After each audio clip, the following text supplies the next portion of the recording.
प्रिय आत्माओं, हमारे समाज में संत और गुरुओं की जो परिभाषा है, हम जिस चित्तवृत्ति से उन्हें समझते हैं, उस पर आज पुनर्विचार करने की आवश्यकता है।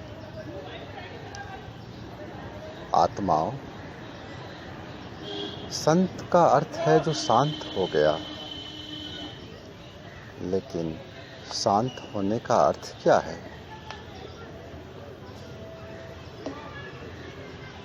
शांत होने का अर्थ है जो अपने लिए शांत हो गया, जो अपनी कामनाओं पे काबू पा गया, अपने चित्त वृत्तियों को वश में रखते हुए खुद को ना कर्ता मानकर कर्म ना करे, खुद को कर्ता ना माने और निमित्त भाव से कर्म रूपी यज्ञ करे। और श्री कृष्ण ने गीता के ज्ञान में यज्ञ का अर्थ भली भांति समझा दिया है। यज्ञ वह प्रक्रिया है, क्रिया है, जिसके द्वारा समाज का, मानव का, सभी जीव जंतु का कल्याण होता है। सामूहिक प्रयास है। संत जो शांत हो गया, खुद के लिए तो शांत हो गया, लेकिन यदि वह अपनी सामाजिक दायित्व से भी शांत हो जाए तो फिर संत किस बात का? फिर कहाँ रहा यज्ञ? कहाँ रही बात मानव उत्थान की? कहाँ रही बात जीव मात्र के कल्याण की? आत्माओं, मैं आपको थोड़ा सा भूतकाल में ले जाना चाहूँगा। याद करें विश्वामित्र, वशिष्ठ, परशुराम, यहाँ तक कि चाणक्य जैसे संतों को ब्रह्म ज्ञान को प्राप्त कर खुद की वृत्तियों पर काबू रखते हुए वह शांत तो हो गए, संत तो बन गए, लेकिन यज्ञ करते रहे। यज्ञ को लेकर जब भी आप सुनते हैं, आपके दिमाग में, मनोमस्तिष्क में अग्नि जलाकर उसमें आहुति देने का नाम यज्ञ के रूप में प्रकट होता है। वह तो सांकेतिक है। यज्ञ तो समाज हित के लिए, मानव कल्याण के लिए, सभी जीव जंतु के कल्याणार्थ जो कर्म किए जाते हैं, सामूहिक रूप से प्रयास किए जाते हैं, वह यज्ञ होते हैं। आत्माओं, जितने भी हमारे संत थे, गुरुकुल के द्वारा हमारे लिए राम को तैयार करते थे, कृष्ण को तैयार करते थे, अर्जुन को तैयार करते थे, यहाँ तक कि चाणक्य ने चंद्रगुप्त को तैयार किया। इसके पीछे क्या राज है? संत ने अपना कर्तव्य पालन करते हुए समाज में अताताइयों पर काबू रखने के लिए, बुराई को दूर करने के लिए और सामाजिक मूल्यों को स्थापित रखने के लिए कई शूरवीर योद्धाओं को, ज्ञानियों को तैयार किया। यही वजह थी कि उस समय समाज में राम राज्य कहें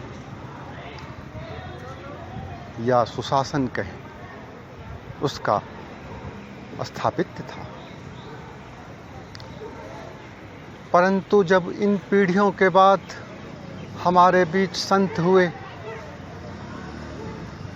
उन्होंने ब्रह्म ज्ञान तो पाया, लेकिन यज्ञ करना छोड़ दिया। यज्ञ किया भी तो सांकेतिक, अग्नि जलाकर मंत्र पाठ करते हुए उसमें आहुति डाली, यज्ञ हो गया। वहीं से हमारे संत पथभ्रष्ट हुए। पथभ्रष्ट सुनने में बुरा लगता है, परंतु सत्य है और सत्य कड़वा होता है। जब हमारे संत पथभ्रष्ट हुए, जब उन्होंने हमारे बीच राम, कृष्ण, बलराम, अर्जुन, चंद्रगुप्त जैसे योद्धाओं को शिक्षित करना छोड़ दिया, तो हम गुलाम बनते चले गए। उसी का परिणाम है कि सैकड़ों वर्ष तक हम मुगल अताताइयों के गुलाम रहे और फिर अंग्रेज़ों के। इस बीच हमारे बीच ऐसा कोई भी संत नहीं आया जो हमारे लिए तारनहार को तैयार कर सके। सिर्फ राम नाम को जपना हमें सिखाते गए, ब्रह्म ज्ञान को बताते गए, परंतु समाज के उत्थान के लिए हमारे वीर योद्धाओं को बनाना छोड़ दिया। आत्माओं, यदि हर मनुष्य यही सोच ले खुद की मुक्ति करनी है, तो फिर आप ही बताओ समाज का उत्थान कैसे होगा? यह तो स्वार्थीपन बनना हुआ। खुद को मोक्ष प्राप्त भी कर लिया, तो फिर इस सृष्टि पर मानव कल्याण क्या होगा? क्या खुद की मुक्ति के लिए ही हमारा लक्ष्य होना चाहिए? फिर हम संत कैसे हुए? फिर हम गुरु कैसे हुए? यदि हमने राम नाम का जाप करके, ब्रह्म को जानकर, समाधि लगाकर इस जीवन मृत्यु के चक्र से दूर भी हो गए, तो ये तो हमारा खुद का कल्याण हुआ। ये तो परम स्वार्थ हुआ। व्यक्तिगत मुक्ति के हिसाब से, व्यक्तिगत शुद्धि के हिसाब से, व्यक्तिगत उत्थान के हिसाब से तो बात ठीक है, लेकिन सामाजिक कर्तव्य के हिसाब से यह बात बिल्कुल भी ठीक नहीं। और यदि ठीक है तो उस व्यक्ति को संत कहलाने का कोई हक नहीं जो सिर्फ स्वयं की मुक्ति के लिए प्रयासरत हो। आत्माओं, मेरा कहने का अर्थ यह है कि समाज में गुरु या संत उसी को कहा जाना चाहिए जो ब्रह्म को तो जाने, लेकिन ब्रह्म को जानते हुए उस यज्ञ को करे जिस यज्ञ से समाज में ऐसे ज्ञानी और वीर पुरुष पैदा हों, ऐसे वीर पुरुष और योद्धाओं का निर्माण हो जो समाज से भ्रष्टाचार और अन्याय को खत्म करने में सक्षम हो। यदि ऐसा नहीं है तो उस व्यक्ति को गुरु या संत कहलाने का कोई हक नहीं।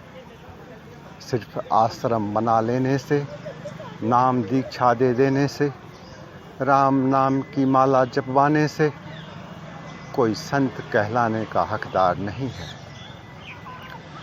यदि हमारे बीच संत पथभ्रष्ट ना होते तो निश्चित तौर पर हम अपने सनातन संस्कार को, सनातन धर्म को ना भूलते, और सनातन धर्म के अनुयायियों ने अपने बीच हमेशा ऐसे योद्धाओं का निर्माण किया, ऐसे वीर पुरुषों का निर्माण किया, ऐसे ज्ञानियों का निर्माण किया जो अपने राष्ट्र की रक्षा करने में सक्षम थे, जो अताताइयों से, राक्षसों से हमें बचाने में सक्षम थे। यही गुरु और संत अगर इस सनातन परंपरा को चालू रखते तो ना हम मुगलों के गुलाम होते और ना ही अंग्रेज़ों के। इसीलिए प्रिय आत्माओं, मेरे मतानुसार संत और गुरुओं की परिभाषा को पुनर्भाषित करने की आवश्यकता है।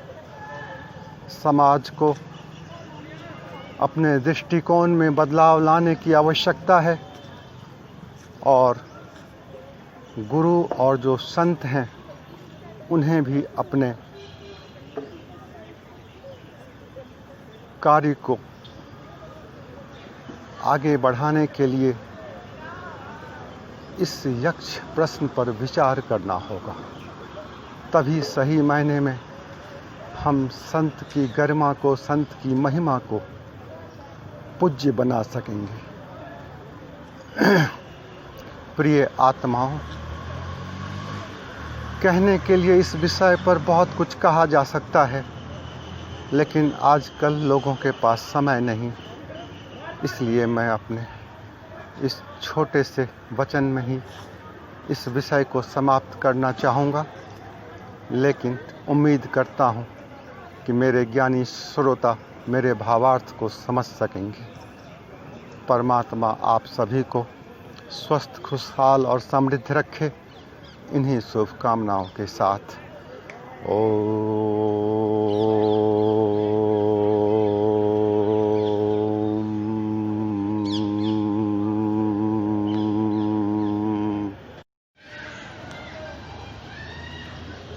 प्रिय आत्माओं।